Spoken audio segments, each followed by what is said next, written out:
میرے رسول پاک علیہ کے صحابہ کے قریب دنیا داری آ سکی نہیں آئی۔ حضرت ابو بکر صدیق نے پانی مانگا تو لوگوں نے دودھ دیا، فرمایا پیچھے کرو، ابو بکر نے نعمتیں چھوڑ دیے۔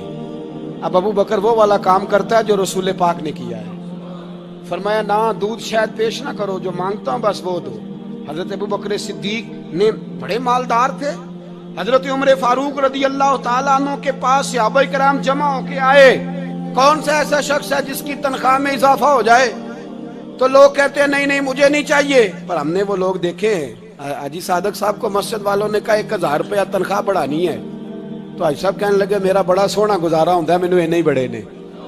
حضرت سیدنا عمر فاروق رضی اللہ عنہ صحابہ اکٹھے ہو کے گئے، کہنے لگے عمر حضور کے زمانے میں بظاہر غربت رہی، جناب صدیق اکبر کے زمانے میں غربت، اب تو بڑی ریل پیل ہے، بحرین سے لاکھوں کا مال آتا ہے، آپ کو بڑے بڑے سفیر ملنے آتے ہیں، پر آپ وہی پرانا کرتا اور وہی تامت جو کئی جگہ سے سی آپ نے کئی جگہ سے پھٹی۔ اور حضرت عمر ایک دن عید کی نماز پڑھانے گئے تھے تو ننگے پیر ہی چلے گئے، لوگوں نے کہا جوتا، فرمایا ٹوٹ گیا تھا یار، پہننے کے قابل نہیں تھا، فرمایا ننگے پیر آ گئے اور لوگ کیا کہیں گے؟ فرمایا چھوڑو، عمر کے پاؤں ننگے ہیں لیکن عمر کے کردار میں تو کوئی شک نہیں نا، پیر ہی ننگے ہیں نا، کیا ہوا؟ چھوڑو اس بات کو، کوئی پیار نہیں دنیا داری سے، دولت سے کوئی چکر ہی نہیں۔ حضرت سیدنا عمر فاروق رضی اللہ تعالیٰ عنہ کو صحابہ نے اکٹھے ہو کے کہا، یہ ہے امت کے بیدار ہونے کے طریقے جو عرض کر رہا ہوں۔ کہا جناب آپ اب بڑا مال غنیمت ہے اور جس طرح ہر صحابی کا حصہ ہے آپ کا بھی حصہ ہے، تو ایک نیا کرتا ہی ڈال لیں آپ خرید کے۔ اب جب مشورہ ہو گیا صحابہ میں تو کہنے لگے عمر سے بات کون کرے گا؟ نیا کرتا پہننے کی عمر سے بات کس کو برا لگتا ہے جی؟ نیا کرتا کون بات کرے گا؟ حضرت سیدنا علی المرتضیٰ کا انتخاب ہوا، کہنے لگے مولا علی کی بڑی عزت کرتے ہیں، ان سے بڑا پیار کرتے ہیں، ان سے بات کرتے ہیں۔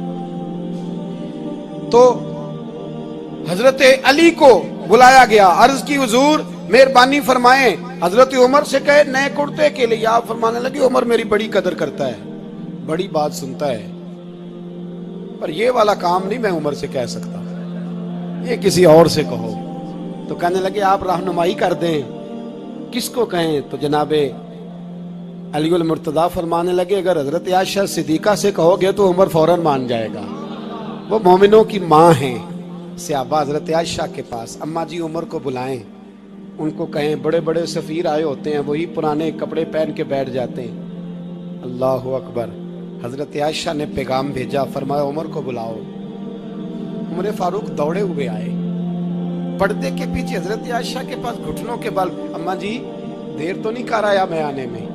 حکم ہو، حضور کے گھر سے پیغام آیا، بڑے بڑے سفیروں کو چھوڑ کے بھاگے۔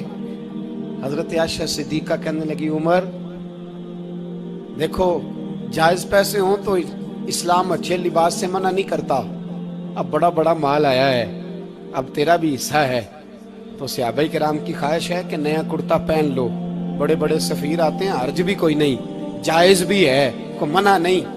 حضرت عمر نے گردن جھکا، جی اماں جی، جی اماں جی، جی اماں جی۔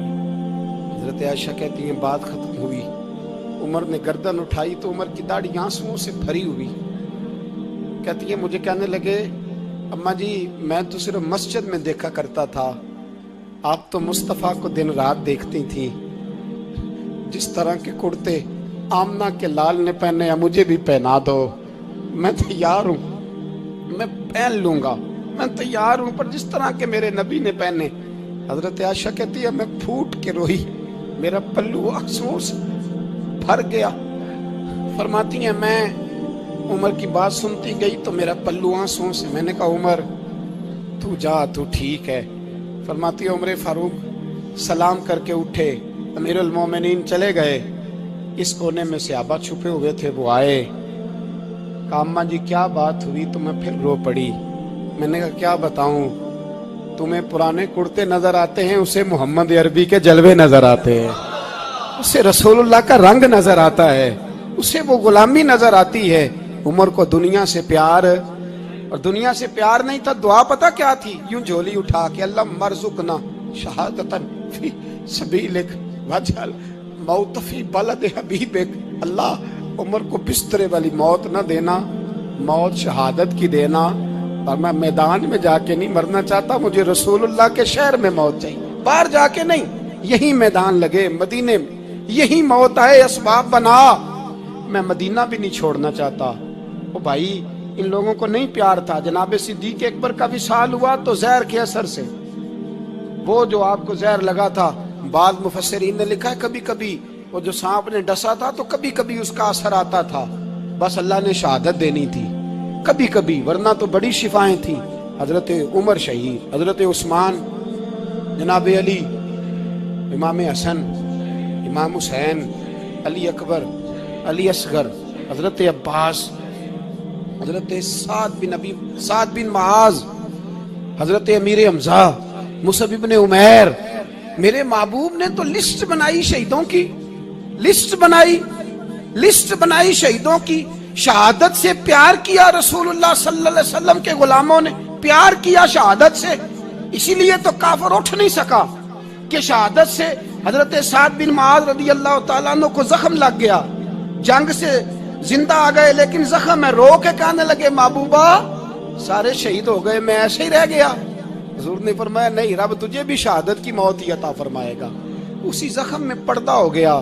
میرے بھائی، حضرت عمر بن جموح رضی اللہ تعالیٰ عنہ 4 بیٹے لے کے احد کے میدان میں آئے، کہا محبوبہ میرے 4 ہی تھے، میں سارے لے آیا ہوں، سارے ہی قبول ہیں؟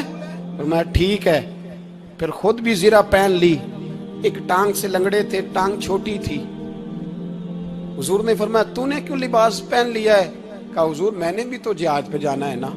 تو حضور نے فرمایا تیرے 4 بیٹے جو جا رہے ہیں، تو کہا یا رسول اللہ کیا لنگڑے جنت میں نہیں جا سکتے؟ حضور لنگڑے اللہ کو قبول نہیں، میں نہیں جا سکتا۔ تو میرے نبی پاک صلی اللہ علیہ وسلم نے فرمایا نہیں، جنت تو تیرا انتظار کر رہی ہے۔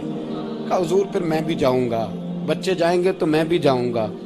ایک بی بی احد کے دن 3 سال کا بچہ لے کے گھر سے نکلی، بیویوں کو کہتی ہے میرا خامد بھی بدر میں شہید ہوا، بھائی بھی اور باپ بھی، آج حضور نے پھر بلایا ہے، دل کرتا تھا کوئی جوان بیٹا ہوتا تو میں پیش کرتی، پر اب میرے پاس یہ 3 سال کا ہی ہے۔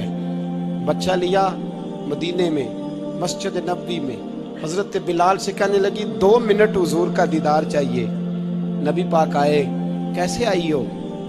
کہنے لگی محبوبہ میں شہید کی بیٹی، شہید کی بہن، شہید کی بیوہ ہوں، میرے پاس اب جوان تو کوئی نہیں، یہ 3 سال کا ہی ہے۔ حضور نے مسکرا کے فرمایا یہ کرے گا کیا؟ کرے گا؟ کہنے لگی حضور سنا ہے اسلحہ تھوڑا ہے، ڈھال کی ضرورت ہے، لوہے کی ڈھال ہوتی تھی، جب تلوار آتی تھی تو آگے کی جاتی تھی۔ کہا محبوبہ میرا شہید کی اماں بننے کو بڑا دل کرتا ہے، یہ میرا 3 سال کا لے جاؤ، جب تیر آپ کی طرف آیا تو میرا بیٹا آگے کر دینا، یہ ڈھال کا کام تو دے گا نا۔